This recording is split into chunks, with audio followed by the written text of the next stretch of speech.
নমস্কার বন্ধুরা, সবাই কেমন আছো? আশা করি সবাই খুবই ভালো আছো। আমরাও গরমেতে মোটামুটি আছি, খুব ভালো বলবো না আর কি। আর আজকে এসেছি বাগনানে। বাগনানে হচ্ছে আমাদের বাপের বাড়িতে আজকে শীতলা পুজো।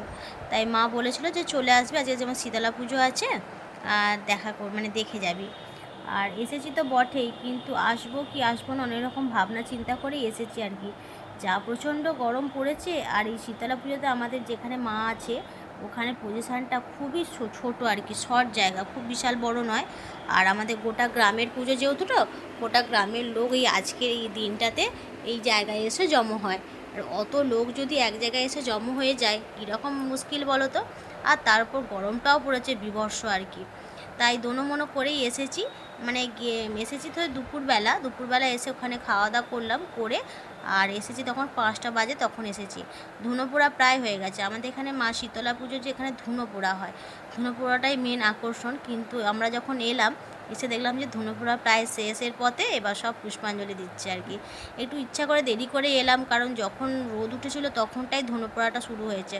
আর অত গরমে ধুনো পোড়া মানে আগুন জ্বলবে, তার ওপর দিয়ে মানে সূর্যের তাপ, মানে একাকার হয়ে যাবে ওখানকার মানুষরা, হয়েও যাচ্ছে, বীভৎস গরম হচ্ছে।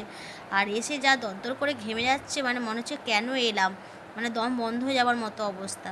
মোটামুটি সব পুজো হয়ে যাওয়ার পর, ধুনোপুরা হয়ে যাওয়ার পর সব বাড়ি চলে যাওয়ার পর একটু হালকা হয়েছে আর কি, মোটামুটি হালকা হচ্ছে। তবে মায়ের কাছে আসতে পেরেছি, নাহলে ওখানে আসাই যাবে না আর কি। এই হলো আমাদের মায়ের, মানে গোটা গ্রামের মা শীতলা। আরও অন্যান্য সব ঠাকুর রয়েছে, সেই ঠাকুরগুলোই আজকে পুজো হবে। তাই মায়ের কাছে এলাম, এসে মায়ের দর্শন নেবো, আর এখানে একটু ধূপবাতি জ্বালবো আর কি। আর সঙ্গে আছে আমার দিদি আছে, ছেলে আছে, আর আমার মামি আছে। মা আসেনি, মা বলে আমার তো গরমে আমি যেতে পারবো না, আমার কষ্ট হচ্ছে। এই যে সবার ধুনোপুরা হয়ে গেছে, বাতাসা পোড়ানো হয়ে গেছে। হ্যাঁ, তার উপর আবার বাতাসা ছোড়া হয়েছে, মানে বাতাসা আমার হরির লোড হয়েছে, সেই বাতাসাও সব পুরানো হয়ে গেছে। দেখতে পাচ্ছ আমার ছেলের অবস্থা, মাথা দিয়ে জল টপ টপ করে ঝরছে আর কি। মানে বাতাসা কুড়িয়ে এসে হাঁপিয়ে গেছে। প্রচুর বাতাসা কুড়ানো হয়েছে, বেশ বাতাসা কুড়ানোটা খুব মজা হয় এখানে আর কি। বাতাসা কুড়ানো হয়ে গেছে, এবার ধূপ বাতি জ্বালা হবে। এই যে ধূপ আর বাতি নিয়ে আছে, সব জ্বালা হবে। এই আমার মামি তিনজনে মিলে ধূপ বাতি জ্বেলে দেবো আর কি। আর মায়ের দর্শন করে এবার ঘরে যাব। আর ভালো লাগছে না, অনেকক্ষণ হয়ে গেছে এসেছি, আর গরমে একবার নিয়ে ঘেমে একাকার হয়ে গেছে। কিছু করার নেই, এই টাইমটা প্রচণ্ড গরম পড়ে প্রত্যেক বছরই, কিন্তু এবছরে যেন বীভৎস গরম পড়েছে আর কি। আর এখানেই ধূপবাতি জ্বেলে দেবো। আর এই যে পেছন দিকটা দেখতে পাচ্ছি, মায়ের মন্দিরের পেছন দিকটা, ওইটা হচ্ছে আমাদের গ্রামের প্রাইমারি স্কুল। ওই প্রাইমারি স্কুলে আমরাও পড়াশোনা করেছি ছোটোবেলায়। আর এই মা শীতলা মায়ের পুজোর দিনকেই যখন এখানে আসি, তখন এই প্রাইমারি স্কুলের কথা মনে পড়ে আর কি।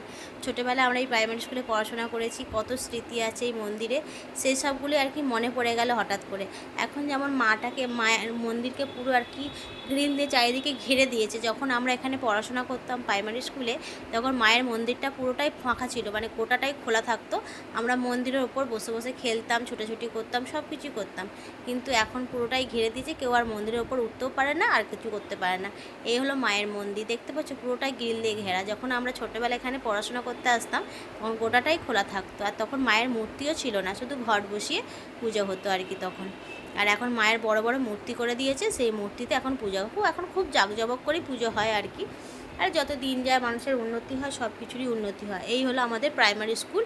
এখানে আমাদের কত ছোটোবেলার স্মৃতি কেটেছে, সেইগুলোই তার মনে পড়ে গেল আর কি হঠাৎ। প্রাইমারি স্কুল সচরাচর আসাই হয় না, শুধুমাত্র মায়ের পুজোর সময়ই এখানে আসা হয়, তখনই দেখা হয় স্কুলটা। তখন স্কুলটা খুব ছোট ছিল, তখন মানে দোতলা মতো ছিল না, ছিল দোতলা, তোমার টালির চাল ছিল, মানে কোনো ছাদ ঢালাই ছিল না।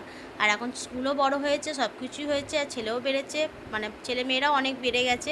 তখন আমরা স্কুলে পড়াশোনা করেছি, তো সেইটাই আর কি মনে পড়ে গেল।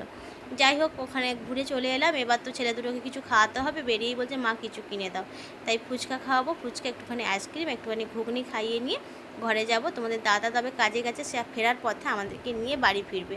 আজকে আবার নিমন্ত্রণ আছে, পাশের বাড়ির জেঠিমা, মেজ জেঠিমা মারা গিয়েছিলেন, তার বার্ষিকীর কাজ আছে, তাই রাত্রেবেলা ওখানে নিমন্ত্রণ আছে, সেখানেই যাব, খাওয়া দাওয়া করব। তাই রাত্রেবেলা তোমাদের দাদা চলে এলে তার সঙ্গে বাড়ি ফিরবো। মোটামুটি বাড়ি চলে এসেছি, বাড়ি ফিরে এসে দিকে একটা পার্সেল এসেছে।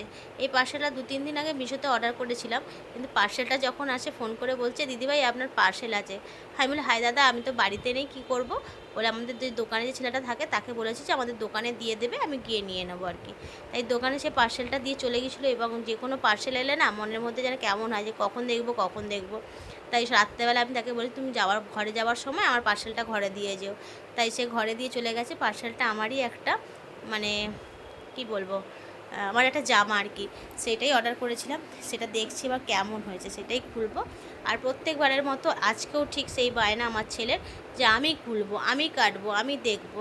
আরে তোর তো নয়, আমার তো জিনিস, তোর তো নয়, তুই কেন খুলবি? সে খুলবে। এই হলো, দেখতে পাচ্ছ, জামা আর প্যান্ট দুটো একবারে সেট, 2 পিসের জামা আর প্যান্ট সেট। অনলাইনে দেখে মোটামুটি পছন্দ হয়েছিল, ভালোও লাগছিলো দেখতে, আর সেইটাই নিয়েছি। আর মোটামুটি খারাপ হয়নি, ভালোই হয়েছে। সেটাই তোমার দাদাকে দেখাচ্ছি, দেখো জিনিসটা কেমন হয়েছে। আমার দাদা জানতো না যে আমি এটা অর্ডার করেছি আর কি, চলে আসার পর দেখাচ্ছি। সে বলছে না মোটামুটি ভালো হয়েছে, গরমের জন্য তো একটু ঢলপলা জামা পরলে বেশ ভালো আরাম হয়। আবার সামনে হচ্ছে আমরা বেড়াতে যাব, সেইটারই একটা প্রিপারেশান চলছে, কিছু জামা প্যান্ট কেনা হচ্ছে। আর কোথাও ঘুরতে গেলে তো মনে হয় এটা কিনি, ওটা কিনি, সেটা কিনি, কিন্তু এবারে বেশি কিছু কিনিনি, অল্প কিছু কেনাকাটা করেছি, যেহেতু ঘুরতে যাব তো। এই যে দেখতে পাচ্ছ, পরে ফেলেছি, পরে জোকার সেজে ফেলেছি, জোকার লাগছে না আমাকে? যাই হোক, পরেছি, পরার পর তোমার দাদাকে বলছে দেখো কেমন লাগছে। যে কোনো জিনিস পরার পর আগে বরকে দেখালে তবেই তো ভালো লাগবে না। সে যদি বলে হ্যাঁ তোমাকে ভালো লাগছে, তাহলে ঠিক আছে। বলছে না ভালো লাগছে তোমাকে, তাই পরে একটু দেখে নিচ্ছি ঘুরিয়ে কেমন লাগছে না লাগছে, এই অবস্থা। তাহলে চলো বন্ধুরা, ভিডিওটা এখানেই শেষ করলাম। আশা করি আজকের ভিডিও তোমাদের খুব ভালো লাগবে।